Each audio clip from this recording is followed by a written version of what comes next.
Oos. So I had COVID.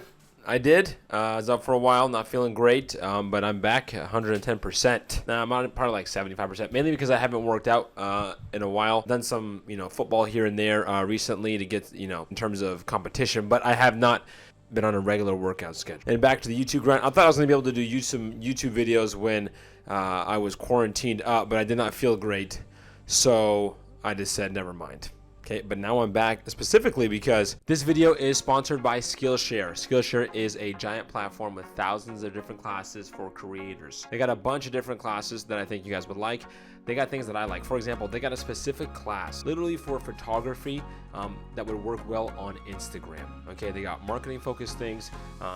They got a course here for making YouTube thumbnails, right? Very specific things. That's the best thing about this that I think is really cool. Any type of skill that you want to work on or something that you're passionate about, it's kind of hard to find specific information or something to teach you specifically how to excel in that area. So we are working together here. They are giving the first 1,000 people that click on the link a free month. Again, the first 1,000 people that click on the link below get a free month. You can explore, you can browse for a whole month, and if you love it, you can continue it and you can pursue the things you like to do. Click on the link, first 1,000 people, free month. FaZe Temperrr is supposed to be boxing, slim, okay? And this one's very personal, obviously, because Temperrr is how I got into FaZe, right? I was his martial arts instructor. Tommy would train, twice a week in our adult kickboxing class. He has a Taekwondo background, so he was a kicker, very strong, but the boxing side, the punching side, wasn't his background. Right, so he's been training though recently. I want to just break it down here. I have some video, some old footage of us training. So I want to take you through a transformation. I actually made a video. It's called FaZe Temperrr's Transformation, and I made that 3 years ago. So he has been training for a while, but not as a boxer. It's very, very important that we differentiate someone who's training martial arts or just training technique recreationally and someone who's competing in a sport, an athlete, right? You're talking about someone who's competing in a sport, and he's done that more recently. He's been training with the other Thomas Wu, right? And who is an athlete, who is a boxer, right? Who trains as a boxer. So there's a lot of different things, a lot of things that you miss that you don't get when you're training. So he's been able to close the gap as a boxer, and he's been able to improve a lot. We also did some training recently, and I'll tell you right now, night and day. So I'm really looking forward to this. I think Tommy has all the tools to do very well. He has all the attributes. He's in terms of as a boxer to give him an advantage in there, which we'll go into detail about. Let's look at some old footage here, some throwback to super skinny Sensei. Super throwback, 2017. It's like throwback on top of a throwback. So this was in 2017, right? Boom. This was his progress, because he had trained with me a couple years before then, right? And he was just training twice a week before he moved to the New York FaZe house. But you can tell he's in much better shape here. So he was strong at the time. But again, this is 3 years ago. So you can tell that he's been training. He knows how to throw a punch. He understands the basics. He knows how to generate some power. He knows how to move, his footwork. He knows how to do all those things. This is the end of the round, so he's pretty tired here. Pretty tired of mixing it in. But again, this is 3 years ago. Okay? So 3 years ago, he did a little work. He was coming to visit. Man, I was skinny back then.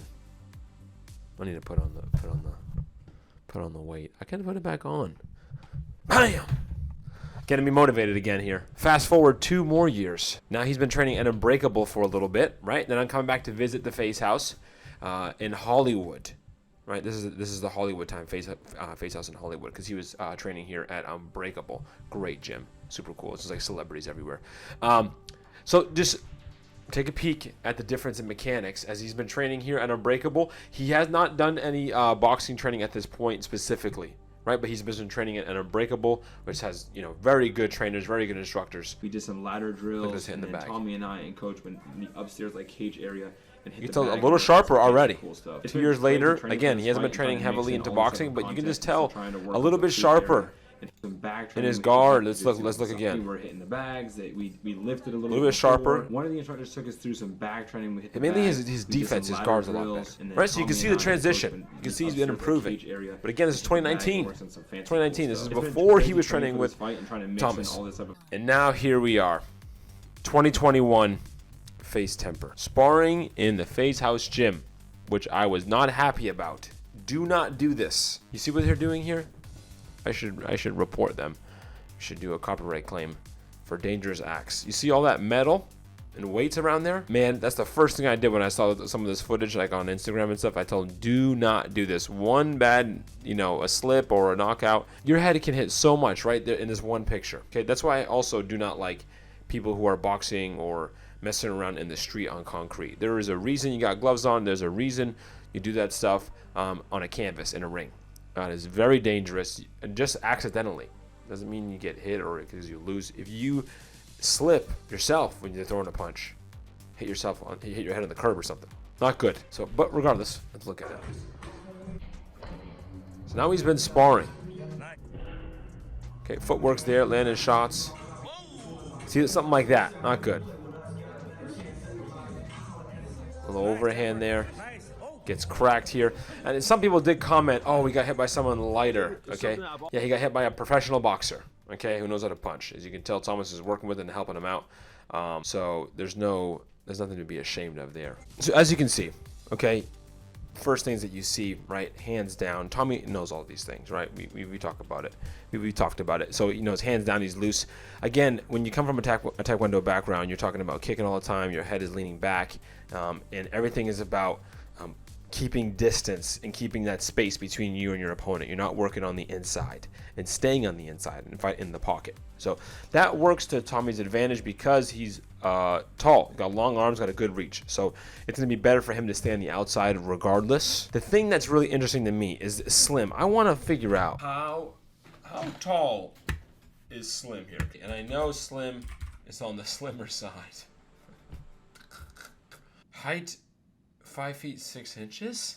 This does not make any sense. Okay, looks like we're getting 6 feet here. All right, but he is 6 feet tall, right? Tommy's 6'3", so that means that Tommy's gonna have the height advantage and the reach advantage and the size advantage. So Tommy's gonna have to lose weight, or they're gonna have to meet in the middle somewhere, right? Because Slim is not that big. Now, if you look at Slim's fights, Fusi didn't put up much of a fight.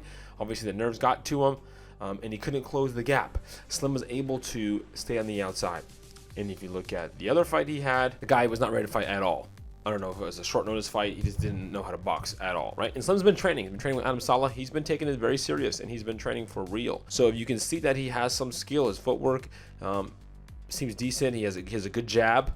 Okay, I like his jab and his straight. He throws good straight punches. With long arms, it's hard to like throw powerful hooks because you just got like that long arm, right? So you can slap with them, but it's just harder. Okay, uppercut should be solid, but he throws a good jab, throws a good cross, has good footwork. All the things you want in someone who's an amateur fighter.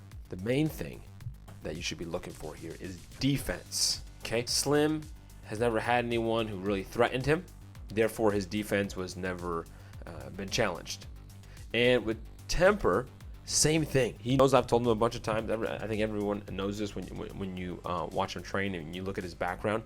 It's going to be about defense. So, in my opinion, obviously I'm going to be biased, obviously. But if Temperrr is in a boxing gym, going to war with some people who are some amateur boxers, and with a well-experienced boxing coach, he's going to clean up his pocket defense and fighting on the inside and how to deal with combinations in a boxing ring, and be able to box in that pocket, so to speak, right? Learning how to box inside of the punches. If he can do that, then Tommy, I think, is going to be real dangerous. Because whenever Tommy and I spar, that's the one thing I got to do. Because he's 6'3", right? I'm like 5'10", 5'11" on a good day. So I got to find a way in. And he's got good footwork. He's fast. He's not slow, right? He has a good jab. So whenever we get into the pocket, that's where I tend to do most of the work, right? That's what you do against a taller fighter. Slim has not shown that he can fight in the pocket. Doesn't mean he can't, but he doesn't demonstrate that he has that pocket fight. They have similar styles where they're the taller guy, they want to stay on the outside. So if it comes to that, I'm thinking Tommy has the reach. He's gonna be fast. He's gonna be strong, right? Money goes there.